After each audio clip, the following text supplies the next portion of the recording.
It's your boy with the fat SwaggyReacts, and we are back with another reaction video, man. And shouts out to Mr. Nightmare. Now, so we're gonna be checking out the Mr. Nightmare reaction tonight, man. I just wanted to, tonight we're gonna be checking out 3 true, honeymoon, horror stories, man. Like, this is for the people that's possibly getting married, about to go on that special little honeymoon or whatever. You know what I'm saying? We just gotta stop for a second and just say, hey,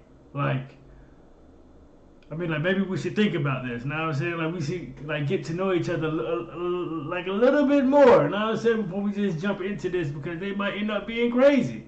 But we never know. You feel me? We never know. So we about to check this out. If you guys are checking this video out for the first time, I drop one of these every night at midnight. So hit that subscribe button, hit that bell. Most of all, hit that thumbs up button, man. Again, shouts out to Mr. Nightmare. I'm trying to get to 50K or whatever, before the 4th of July. The 4th of July. So hit that subscribe button for me, man. If you please hit that thumbs up button and share the video. You know what I'm saying? That's all I ask. You feel me? So without further ado, let's go ahead and get into this thing. Let's get it. These are 3 honeymoon stories. Oftentimes, newlyweds take their honeymoons in foreign countries where the locals may not always speak their native tongue. Right. In one of these stories, that exact scenario proved to be a problem, as a matter of fact.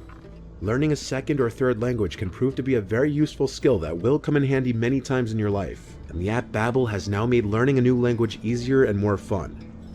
Yeah, let me know what all other languages you guys know in the comment section. You know what? I know a little bit English and Spanish, the typical. You know what I'm saying? I don't know French and all that stuff. I don't know none of that language quite yet, but I would like to learn. You feel me? So all you need is 10 to 15 minutes a day, and within 3 weeks, you'll be quickly picking up a new language. Oh, but there we go. See? Unlike other language apps and websites that may teach you robotic phrases that not even natives may use, Babbel thrives on preparing you for conversational language that you will be able to use in the real world. Also, be sure to check out Babbel Live, where you can also take online classes in real time for a more personal approach. Right now, if you buy 6 months, Babbel is offering you an additional 6 months for free. Check the link in the description. That's dope, man. That's dope. Let's go. Story 1.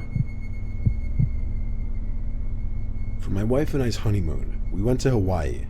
Our hotel was on Maui, which we heard was the best island for couples and honeymoons. The hotel was on the beach, and every night they'd have torch shows, luau's, and other kinds of live entertainment. During the first few days, we did a lot of drinking and restaurant hopping. On our 4th day, we wanted to explore one of the jungle hiking trails, as there are a bunch on the island, and it was on our bucket list for the trip. We drove our rental car a long drive to the nearest parking lot to PPY Trail, a long scenic trail in the bamboo forest in the jungle. The trail would eventually lead to numerous waterfalls and hidden ponds that you could swim in. We were told about it by some locals and other tourists, so that's what we wanted to do. There were a few cars in the parking lot, but the parking lot wasn't just for this one trail. Walking down the path for a while, it truly was just a wall of bamboo on either side of us. And that's so dope to me, man. I want to be able to travel and just walk through the places like this, man. Just bamboo all over the place, and we just walking through the woods, just nature, you know what I'm saying? But if I come across any type of creatures, it's time to go the other way. I ain't playing no games. I ain't finna go investigate. Ooh, what's that? No, not happening. Not happening, no. Walking down the path for a while, it truly was just a wall of bamboo on either side of us. It was truly an environment I'd never seen before. My wife stopped us and pointed at a small animal slightly off the trail. See? It was a mongoose. There you go. It was stopped, looking at us, and we both thought it was adorable. My wife started approaching it slowly, bent down to appear smaller and less intimidating. I did the same. Of course, the little creature ran away pretty swiftly, and my wife chased after it goofily. I followed suit. As we got deeper into the jungle, straying away from the trail, we heard the sound of water. It was a waterfall nearby. We followed the sound of it until we came to this beautiful pond with a small waterfall pouring into it. We dipped our feet in the water, and it was a surprisingly comfortable temperature, and it was deep enough to submerge ourselves in. So we decided to do a little skinny dipping, knowing how unlikely it would be that anyone else would be here. Lord, no. Hell no. Apparently we were... I ain't going skinny dipping. No, listen, bro. I ain't going in no water and skinny dipping. I don't know what's in there. This shit might. No, it ain't happening. I'm sorry. Yes, I'm one of those people. Yes, I am. Wrong about that, because as we were in the water, be here. Well, apparently we were wrong about that, because as we were in the water, my wife shrieked and said, "Oh my God," as she pointed at some older man in a straw hat with a long gray beard standing in the jungle, half behind a tree, staring at us. No. I'm too nice of a person, so I waved for some dumb reason, instead of yelling to stop creeping on us, because that's what it looked like he was doing. He didn't wave back, he didn't smile, he didn't even move. I looked at my wife and said we should leave, but she didn't want to step out of the water naked for him to see. I kind of agreed. So now I called out to him, asking if he needed something, and only then he called back in a surprisingly deep voice, saying he's looking for his dog. I said we haven't seen it, and then he walked away. I said to my wife we need to go immediately. We got out of the water and got dressed, then tried to find the trail, but we couldn't find it. We strayed far enough away from it that we were apparently lost. We had lost the direction we came from, and there was no cell reception out here. It was getting late in the day, and panic was setting in. By the time the sun was setting, my wife was in tears. All the while, as it got darker and darker, we felt as though we were being followed, hearing footsteps every now and then. It reached the point where the jungle was completely dark now, and we had to use our flashlights on our dying phones. See, man, look, I don't got time for this, bro. Like, why do people always wait till a certain time to try to, like travel back and, being stuck in the jungle at nighttime? See, now you about to end up... People just be making me mad sometimes, bro. Like if you don't know nothing about that jungle, now just stay with the crowd, bro. Like, don't venture off and go into other places, because that's how shit end up happening. But when we heard footsteps coming from behind us again, I whispered to my wife to turn it off, to not reveal ourselves. We felt like we were being followed for hours. After turning out the lights, it was pitch black for a second, until my eyes started adjusting to the darkness. As soon as that happened, I noticed the figure about 10 feet away, and it was slowly creeping closer. No! I backed away slowly as I pushed my wife behind me. I said, "What do you want?" in a very nervous voice. My wife apparently didn't see him, because she turned her phone's flashlight back on and aimed it at the figure, revealing it to be that old man with a straw hat and beard holding a hacksaw. Oh, what? We both screamed. My wife let out a scream of fear while I screamed "Go, go, go" to her. We ran through the jungle without any lights. There was just enough light to barely see where we were going. We ran and ran and ran, thankfully wearing sneakers and hiking attire. Eventually I got cell reception, so we followed the map back to the parking lot we came from, which took a good 10 to 15 minutes of running.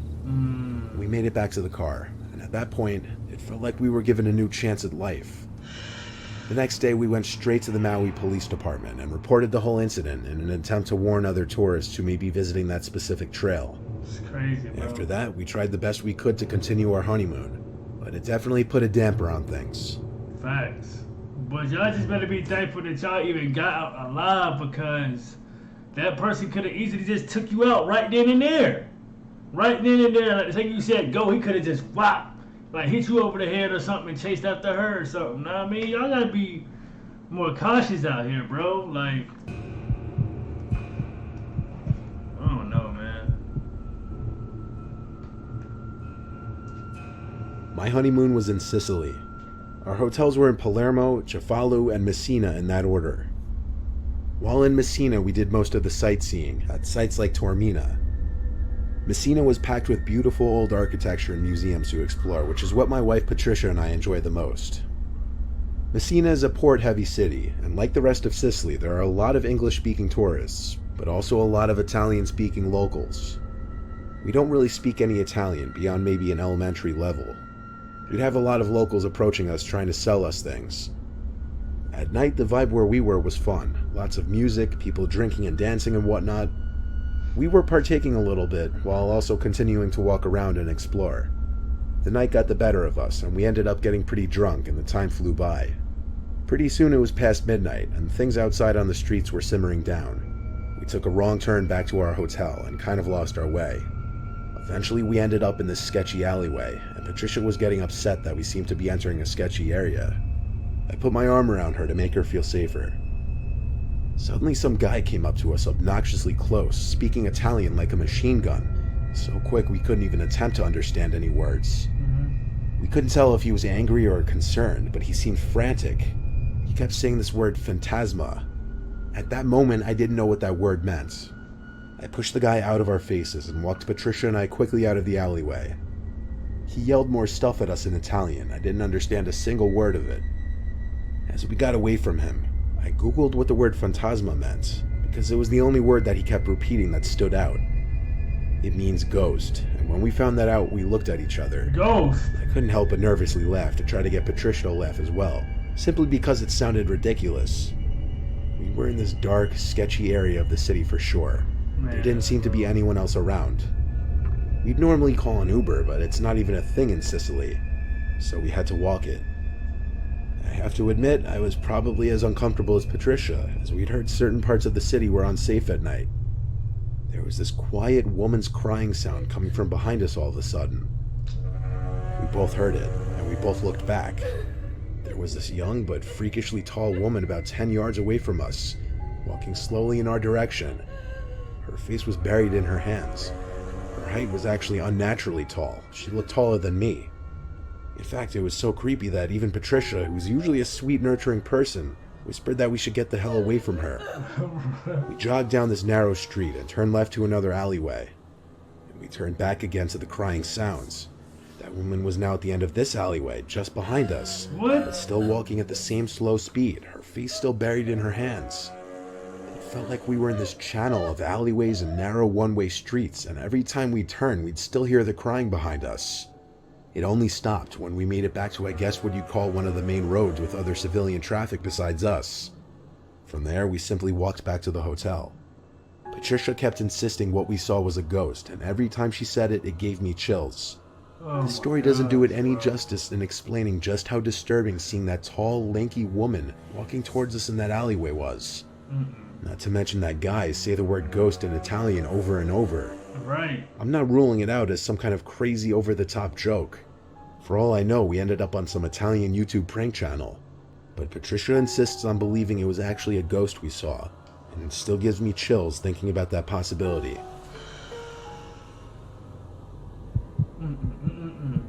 Anonymous.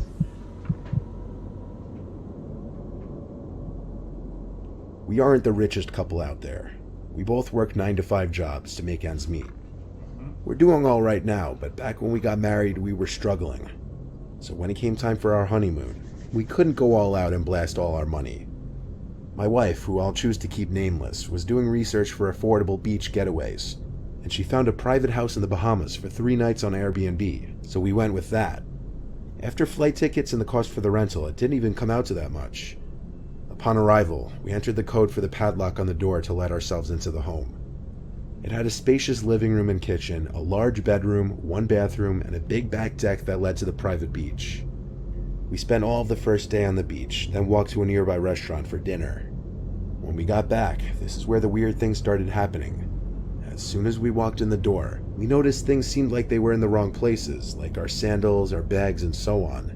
Nothing was missing though, so we accused each other of having moved the stuff beforehand. We jumped in the hot tub that was on the back deck for a while, until we both heard something from inside the house, like a bang or a door closing. I got out from the hot tub to check, dripping all over the floor of the house. All the doors were closed though. I didn't remember if they were open earlier or not. Regardless, I checked the room and it was clear of any intruders, as well as the bathroom. I went back outside to grab a towel and put my clothes on. I was done in the hot tub anyway, and so was my wife, though I was growing a little suspicious, or cautious you might say.